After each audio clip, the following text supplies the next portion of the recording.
పేరు భవనం మధుసూదన్ రెడ్డి. మాది నల్లగొండ జిల్లా మునుగోడు నియోజకవర్గం, మునుగోడు మండలం, ఇప్పర్తి గ్రామం. నేను భారతీయ జనతా పార్టీ కిసాన్ మోర్చాలో పనిచేస్తున్నాను. సార్, బీజేపీ పార్టీ ప్రవేశపెట్టినటువంటి పథకాలు ఈ మారుమూల గ్రామానికి ఏ విధంగా అందిస్తున్నారు సార్? ఈ యొక్క భారతీయ జనతా పార్టీ నరేంద్ర మోడీ గారి ఆలోచన విధానంతో, నరేంద్ర మోడీ గారి ప్రవేశపెట్టిన పథకాలు మొత్తం కూడా ఈ గ్రామాలలో చెప్పడం జరుగుతున్నది. ముద్రా లోన్స్ కానీ, ఇప్పుడు ఈ కార్యక్రమాలు ఇంకా వేరే పథకాలు కూడా ఏమున్నా కానీ గ్రామాలలో ప్రతి ఒక్కసారి మేము చెప్పడం జరుగుతున్నది. సార్, మన రాష్ట్రంలో బీజేపీ పార్టీ ఎందుకు అధికారంలోనికి రాలేకపోతుంది? కేంద్రంలో 3 సార్లు గెలిచింది కదా సార్, రాష్ట్రంలో ఎందుకు రాలేకపోతుంది సార్? అంటే భారతీయ జనతా పార్టీ అనేది ఒక అభివృద్ధి కార్యక్రమాలు చేస్తున్నది తప్ప, అభివృద్ధి కార్యక్రమాలే కావాలని అంటున్నది కానీ జనాలకు ఒక ఆ అభివృద్ధి కార్యక్రమాలలో కావాలనే ఆలోచన ఇంకా వస్తలేదు.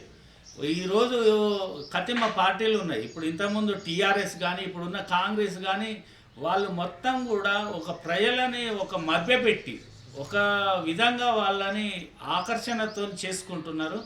ఈ డబ్బు పంచుతున్నారు, బాగా మద్యం పంచుతున్నారు. కానీ భారతీయ జనతా పార్టీ దానికి వ్యతిరేకం. మందుకు డబ్బుకు వ్యతిరేకం. మేము అభివృద్ధి కార్యక్రమాలు చేయాలి. ఈరోజు ఇప్పర్తి గ్రామం ఉన్నది. ఈరోజు మందు అవసరం లేదు, డబ్బు అవసరం లేదు. ఈరోజు ఇప్పర్తి గ్రామంలో ఒక హాస్పిటల్ కావాలి, ఒక విద్య కావాలి, విద్యా వైద్యం కావాలి ఆలోచనతో మేమున్నాం. రాబోయే కాలంలో మేము ఆ విద్యా వైద్యం చూపించి వాళ్ళని మేము ముందుకు తీసుకుపోతాం. సార్, అట్లాగనే సార్, మన రాష్ట్రంలో బండి సంజయ్ గారిని రాష్ట్ర అధ్యక్షునిగా ఎందుకు తొలగించారు? బండి సంజయ్ గారు రాష్ట్ర అధ్యక్షుడు తొలగించడం అనేది మన స్థాయి కాదు.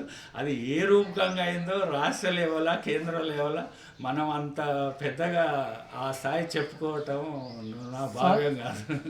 అట్లాగనే సార్, విలేజ్కి కావలసినటువంటి ప్రతి నిధులు కేంద్రం నుంచి వచ్చినాయి, కానీ మీరు ఎందుకు గ్రామాలలో చెప్పుకోలేకపోతున్నారు? ఈ పార్టీని ఎందుకు బలోపేతం చేయలేకపోతున్నారు సార్?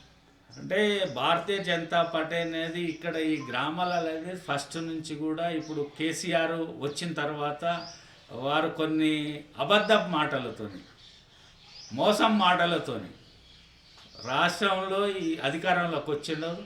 ఈ కాంగ్రెస్ కూడా మొన్న పెట్టిన పథకాలతోని కూడా అబద్ధ మాటలతో వచ్చింది. భారతీయ జనతా పార్టీ అబద్ధాలు చెప్పదు. ఎప్పుడో కానీ చెప్పితే అది పని చేసి చూపిస్తుంది. కానీ మోసాలు చేయటం, అబద్ధాలు చెప్పటం అనేది భారతీయ జనతా పార్టీకి రాదు.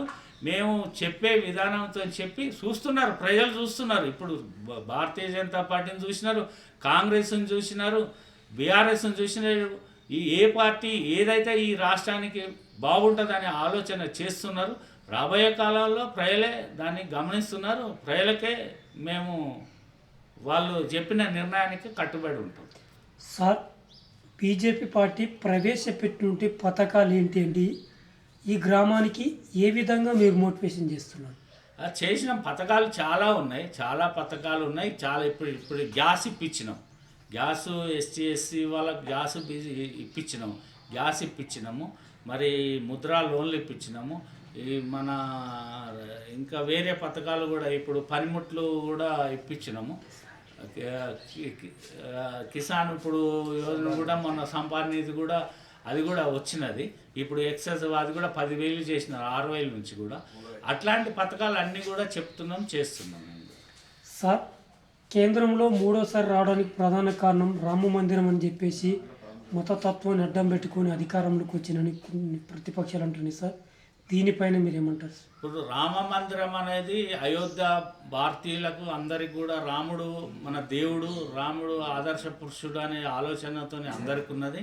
రాముడు కావాలని ఉంది. అదే కాకుండా భారతీయ జనతా పార్టీ నరేంద్ర మోడీ గారు ప్రధానమంత్రి అయిన తర్వాత ఈ యొక్క భారతదేశాన్ని ప్రధానమంత్రిని వేరే దేశాలలో ఆహ్వానిస్తున్నారు, స్వాగతం పలుకుతున్నారు, చప్పట్లు కొడుతున్నారు.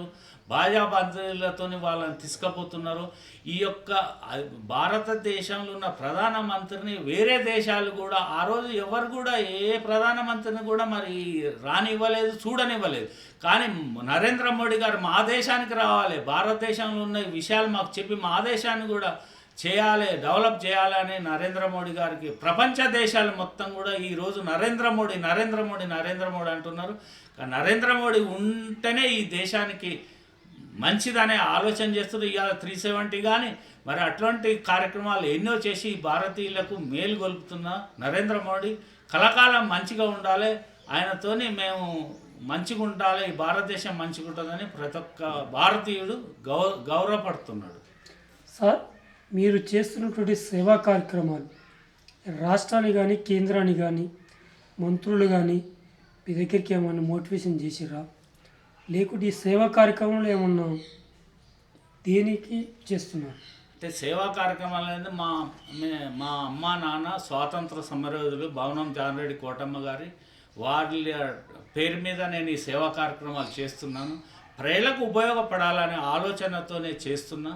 ప్రజలు ఇప్పర్తి గ్రామం అనేది ఫస్ట్ నుంచి కూడా ఒక మారుమూల గ్రామం. ఇప్పర్తి గ్రామంలో కూడా చాలా కార్యక్రమాలు చేసినాం, ఇంకా కూడా చేయాలనే ఆలోచనతోనే ఉన్నాం.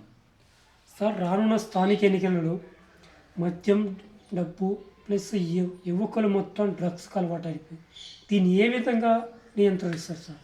చేయాలనే ఆలోచనతోనే ఉన్నాం. ఈ డ్రగ్స్ అనేది మద్యపానీయం అనేది కూడా మొన్న నేను మండలానికి పోయినప్పుడు కూడా ఎస్ఐ గారితో సిఐ గారితో కూడా చెప్పడం జరుగుతున్నది.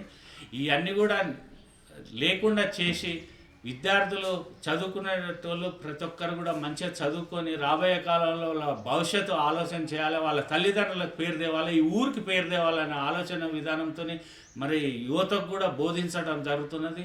ఎప్పుడు కూడా వాళ్ళు కూడా చెల్లాడు వాటిలకు పోకుండా మంచిగా ఉండి చదువుకొని ఈ గ్రామానికి పేరు తెస్తారని నేను భావిస్తున్నాను. సార్, అట్లాగనే పేదలకు రేషన్ బియ్యం కేంద్రం నుంచి వస్తుందన్న విషయాన్ని కూడా మీరు ఎందుకు ప్రచురించలేకపోతారు సార్? చెప్పినాం, రేషన్ షాపులలో కూడా నరేంద్ర మోడీ గారు ఫ్లెక్సీలు పెట్టాలి చెప్తున్నాము.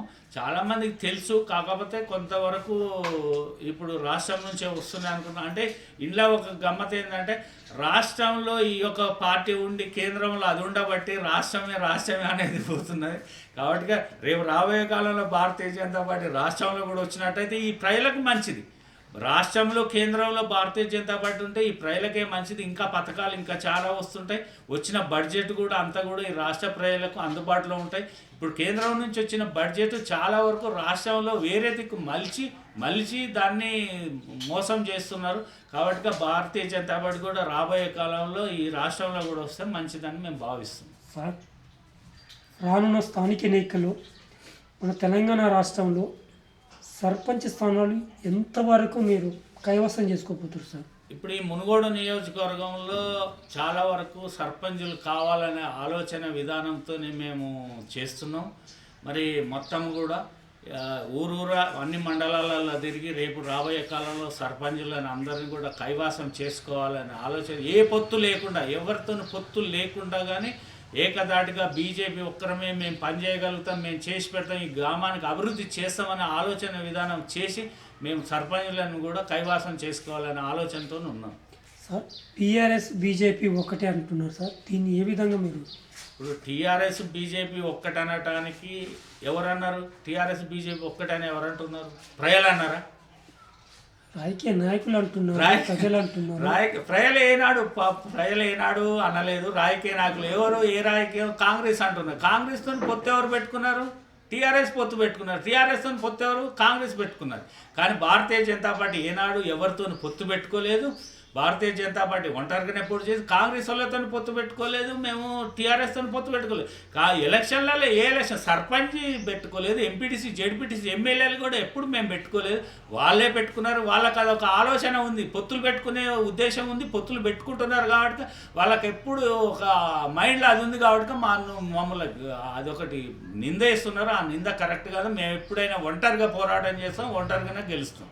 అట్లాగనే సార్, బీసీ వర్గీకరణ పైన నరేంద్ర మోడీ గారు ప్రధానమంత్రి గారు దళితులకు అంటే మన ఎస్సీ వర్గీకరణ దీన్ని ప్రవేశపెడుతుంది, దీనిపైన మీరేమంటారు?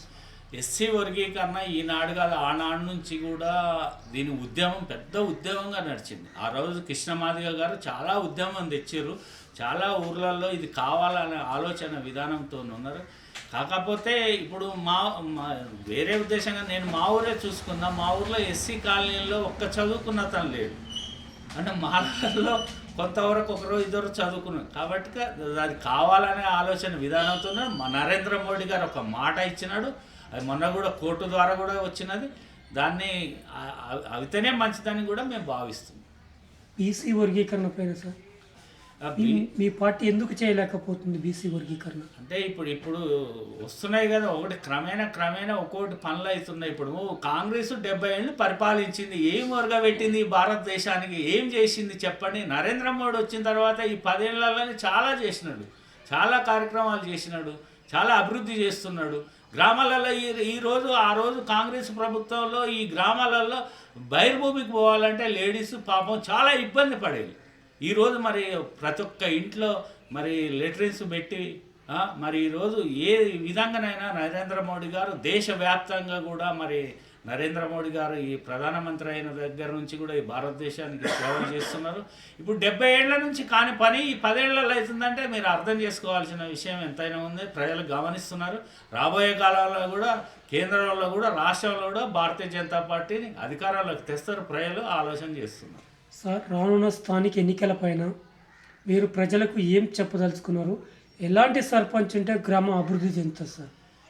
భారతీయ జనతా పార్టీ అందరి ఇక్కడున్న సర్పంచులు అన్ని నియోజకవర్గంలో, మునుగోడు నియోజకవర్గంలో ఉన్న సర్పంచులు అందరూ గెలిపించుకోవాలనే ఆలోచనతో ఉన్నాం. ఆ భారతీయ జనతా పార్టీలో ఉన్న కార్యకర్త నాయకులను కూడా స్టేట్ పార్టీ నిర్ణయించి జిల్లా కమిటీ